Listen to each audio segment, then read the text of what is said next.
7ஆம் அதிகாரம். அவர் தம்முடைய வார்த்தைகளையெல்லாம் ஜனங்களுடைய காதுகள் கேட்கும்படி சொல்லி முடித்த பின்பு கப்பர்நகூமுக்கு போனார். அங்கே 100க்கு அதிபதியாகிய ஒருவனுக்கு பிரியமான வேலைக்காரன் வியாதிப்பட்டு மரண அவஸ்தையாயிருந்தான். அவன் இயேசுவை குறித்து கேள்விப்பட்ட போது அவர் வந்து தன் வேலைக்காரனை குணமாக்க வேண்டும் என்று அவரை வேண்டிக் கொள்ளும்படி யூதருடைய மூப்பரை அவரிடத்தில் அனுப்பினான். அவர்கள் இயேசுவினிடத்தில் வந்து அவரை கருத்தாய் வேண்டிக் கொண்டு, நீர் இந்த தயவு செய்கிறதற்கு அவன் பாத்திரனாயிருக்கிறான். அவன் நம்முடைய ஜனத்தை நேசிக்கிறான். நமக்கு ஒரு ஜெப ஆலயத்தையும் கட்டினான் என்றார்கள். அப்பொழுது இயேசு அவர்களுடனே கூட போனார். வீட்டுக்கு சமீபமான போது 100க்கு அதிபதி தன் சிநேகிதரை நோக்கி, நீங்கள் அவரிடத்தில் போய், ஆண்டவரே, நீர் வருத்தப்பட வேண்டாம். நீர் என் வீட்டு வாசலுக்குள் பிரவேசிக்க நான் பாத்திரன் அல்ல. நான் உம்மிடத்தில் வரவும் என்னை பாத்திரனாக எண்ணவில்லை. ஒரு வார்த்தை மாத்திரம் சொல்லும், அப்பொழுது என் வேலைக்காரன் சொஸ்தமாவான். நான் அதிகாரத்துக்கு கீழ்ப்பட்டவனாயிருந்தும் எனக்கு கீழ்ப்பட்டிருக்கிற சேவகரும் உண்டு. நான் ஒருவனை போவென்றால் போகிறான், மற்றொருவனை வாவென்றால் வருகிறான். என் வேலைக்காரனை இதை செய் என்றால் செய்கிறான் என்று நான் சொன்னதாகச் சொல்லுங்கள் என்று அவர்களை அனுப்பினான். இயேசு இவைகளை கேட்டு அவனை குறித்து ஆச்சரியப்பட்டு திரும்பி தமக்கு பின் செல்கிற திரளான ஜனங்களை நோக்கி, இஸ்ரவேலருக்குள்ளும் நான் இப்படிப்பட்ட விசுவாசத்தை காணவில்லை என்று உங்களுக்கு சொல்லுகிறேன் என்றார். அனுப்பப்பட்டவர்கள் வீட்டுக்கு திரும்பி வந்தபோது வியாதியாய் கிடந்த வேலைக்காரன் சுகமடைந்திருக்கிறதை கண்டார்கள். மறுநாளிலே அவர் நாயின் என்னும் ஊருக்கு போனார். அவருடைய சீஷர் அநேகரும் திரளான ஜனங்களும் அவருடனே கூட போனார்கள். அவர் ஊரின் வாசலுக்கு சமீபித்த போது மரித்து போன ஒருவனை அடக்கம் பண்ணும்படி கொண்டு வந்தார்கள். அவன் தன் தாய்க்கு ஒரே மகனாயிருந்தான். அவளோ கைம்பெண்ணாயிருந்தாள். ஊராரில் வெகு ஜனங்கள் அவளுடனே கூட வந்தார்கள். கர்த்தர் அவளை பார்த்து அவள் மேல் மனதுருகி, அழாதே என்று சொல்லி கிட்ட வந்து பாடையை தொட்டார். அதை சுமந்தவர்கள் நின்றார்கள். அப்பொழுது அவர், வாலிபனே, எழுந்திரு என்று உனக்கு சொல்லுகிறேன் என்றார். மரித்தவன் எழுந்து உட்கார்ந்து பேசத் தொடங்கினான். அவனை அவன் தாயினிடத்தில் ஒப்புவித்தார். எல்லாரும் பயமடைந்து, மகா தீர்க்கதரிசியானவர் நமக்குள்ளே தோன்றியிருக்கிறார் என்றும் தேவன் தமது ஜனங்களை சந்தித்தார் என்றும் சொல்லி தேவனை மகிமைப்படுத்தினார்கள். இந்த செய்தி யூதேயா தேசம் முழுவதிலும் சுற்றியிருக்கிற திசைகள் யாவற்றிலும் பிரசித்தமாயிற்று. இவைகளையெல்லாம் யோவானுடைய சீஷர்கள் அவனுக்கு அறிவித்தார்கள். அப்பொழுது யோவான் தன் சீஷரில் 2 பேரை அழைத்து, நீங்கள் இயேசுவினிடத்திற்கு போய், வருகிறவர் நீர்தானா, அல்லது வேறொருவர் வர காத்திருக்க வேண்டுமா என்று கேளுங்கள் என்று சொல்லி அனுப்பினான். அந்தபடி அவர்கள் அவரிடத்தில் வந்து, வருகிறவர் நீர்தானா, அல்லது வேறொருவர் வர காத்திருக்க வேண்டுமா என்று கேட்கும்படி யோவான் ஸ்நானன் எங்களை உம்மிடத்திற்கு அனுப்பினார் என்றார்கள். அந்த சமயத்திலே நோய்களையும் கொடிய வியாதிகளையும் பொல்லாத ஆவிகளையும் கொண்டிருந்த அநேகரை அவர் குணமாக்கி அநேகம் குருடருக்கு பார்வையளித்தார். இயேசு அவர்களுக்கு பிரதியுத்தரமாக, நீங்கள் போய் கண்டவைகளையும் கேட்டவைகளையும் யோவானுக்கு அறிவியுங்கள். குருடர் பார்வையடைகிறார்கள், சப்பானிகள் நடக்கிறார்கள், குஷ்டரோகிகள் சுத்தமாகிறார்கள், செவிடர் கேட்கிறார்கள், மரித்தோர் எழுந்திருக்கிறார்கள், தரித்திரருக்கு சுவிசேஷம் பிரசங்கிக்கப்படுகிறது. என்னிடத்தில் இடரல் அடையாதிருக்கிறவன் எவனோ அவன் பாக்கியவான் என்றார். யோவானுடைய தூதர்கள் போன பின்பு அவர் யோவானை குறித்து ஜனங்களுக்கு சொன்னது என்னவென்றால், எதை பார்க்க வனாந்திரத்துக்கு போனீர்கள்? காற்றினால் அசையும் நாணலையோ?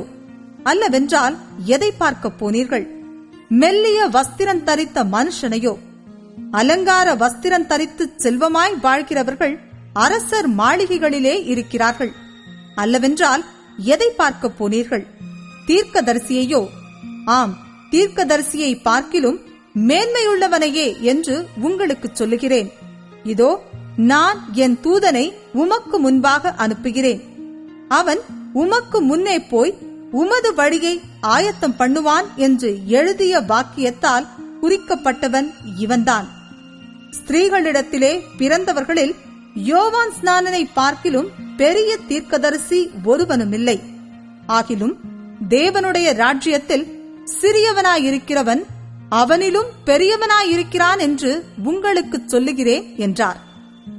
யோவானுடைய உபதேசத்தை கேட்ட ஆயக்காரர் முதலான சகல ஜனங்களும் அவனாலே ஞானஸ்நானம் பெற்று தேவன் நீதிபரர் என்று அறிக்கையிட்டார்கள். பரிசேயரும் நியாய சாஸ்திரிகளுமோ அவனாலே ஞானஸ்நானம் பெறாமல் தங்களுக்கு கேடுண்டாக தேவனுடைய ஆலோசனையை தள்ளிவிட்டார்கள். பின்னும் கர்த்தர் சொன்னது, இந்த சந்ததியை யாருக்கு ஒப்பிடுவேன்? இவர்கள் யாருக்கு ஒப்பாயிருக்கிறார்கள்? சந்தை வெளியில் உட்கார்ந்து ஒருவரையொருவர் பார்த்து, உங்களுக்காக குழல் ஊதினோம், நீங்கள் கூத்தாடவில்லை, உங்களுக்காக புலம்பினோம், நீங்கள் அழவில்லை என்று குறை சொல்லுகிற பிள்ளைகளுக்கு ஒப்பாயிருக்கிறார்கள். எப்படியெனில், யோவான் ஸ்நானன் அப்பம் புசியாதவனும் திராட்சரசம் குடியாதவனுமாய் வந்தான். அதற்கு நீங்கள், அவன் பிசாசு பிடித்திருக்கிறவன் என்கிறீர்கள். மனுஷகுமாரன் போஜனபானம் பண்ணுகிறவராய் வந்தார். அதற்கு நீங்கள், இதோ போஜன பிரியனும் மதுபான பிரியனுமான மனுஷன், ஆயக்காரருக்கும் பாவிகளுக்கும் சிநேகிதன் என்கிறீர்கள். ஆனாலும் ஞானமானது அதன் பிள்ளைகள் எல்லாராலும் நீதியுள்ளதென்று ஒப்புக்கொள்ளப்படும் என்றார். பரிசேயரில் ஒருவன் தன்னுடனே போஜனம் பண்ண வேண்டுமென்று அவரை வேண்டிக் கொண்டான். அவர் அந்த பரிசேயனுடைய வீட்டில் பிரவேசித்து பந்தி இருந்தார். அப்பொழுது அந்த ஊரிலிருந்த பாவியாகிய ஒரு ஸ்திரீ அவர் பரிசேயன் வீட்டிலே பந்தி இருக்கிறதை அறிந்து ஒரு பரணியில் பரிமள தைலம் கொண்டு வந்து அவருடைய பாதங்களின் அருகே பின்னாக நின்று அழுது கொண்டு அவருடைய பாதங்களை தன் கண்ணீரினால் நனைத்து தன் தலைமயிரினால் துடைத்து அவருடைய பாதங்களை முத்தஞ்செய்து பரிமள தைலத்தை பூசினாள். அவரை அழைத்த பரிசேயன் அதை கண்டபோது, இவர் தீர்க்கதரிசியாயிருந்தால் தம்மை தொடுகிற ஸ்திரீ இன்னாள் என்றும் இப்படிப்பட்டவள் என்றும் அறிந்திருப்பார். இவள் பாவியாயிருக்கிறாளே என்று தனக்குள்ளே சொல்லிக் கொண்டான். இயேசு அவனை நோக்கி, சீமோனே, உனக்கு நான் ஒரு காரியம் சொல்ல வேண்டும் என்றார். அதற்கு அவன், போதகரே, சொல்லும் என்றான். அப்பொழுது அவர், ஒருவனிடத்தில் 2 பேர் கடன்பட்டிருந்தார்கள். ஒருவன் 500 வெள்ளிக்காசும் மற்றவன் 50 வெள்ளிக்காசும் கொடுக்க வேண்டியதாயிருந்தது. கொடுக்க அவர்களுக்கு நிர்வாகமில்லாத போது இருவருக்கும் கடனை மன்னித்து விட்டான். இப்படி இருக்க அவர்களில் எவன் அவனிடத்தில் அதிக அன்பாயிருப்பான், அதைச் சொல் என்றார்.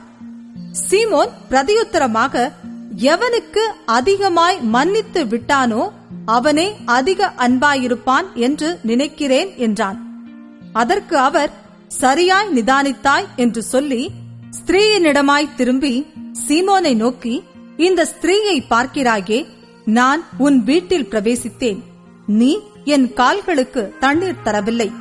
இவளோ கண்ணீரினால் என் கால்களை நனைத்து தன் தலைமயிரினால் அவைகளை துடைத்தாள். நீ என்னை முத்தம் செய்யவில்லை. இவளோ நான் உட்பிரவேசித்தது முதல் என் பாதங்களை ஓயாமல் முத்தம் செய்தாள். நீ என் தலையில் எண்ணெய் பூசவில்லை.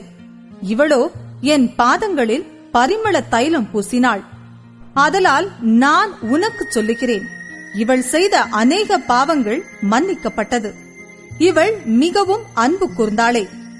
எவனுக்கு கொஞ்சம் மன்னிக்கப்படுகிறதோ அவன் கொஞ்சமாய் அன்பு கூறுவான் என்று சொல்லி அவளை நோக்கி, உன் பாவங்கள் மன்னிக்கப்பட்டது என்றார். அப்பொழுது கூட பந்தி இருந்தவர்கள், பாவங்களை மன்னிக்கிற இவன் யார் என்று தங்களுக்குள்ளே சொல்லிக் கொண்டார்கள். அவர் ஸ்திரீயை நோக்கி, உன் விசுவாசம் உன்னை ரட்சித்தது, சமாதானத்தோடே போ என்றார்.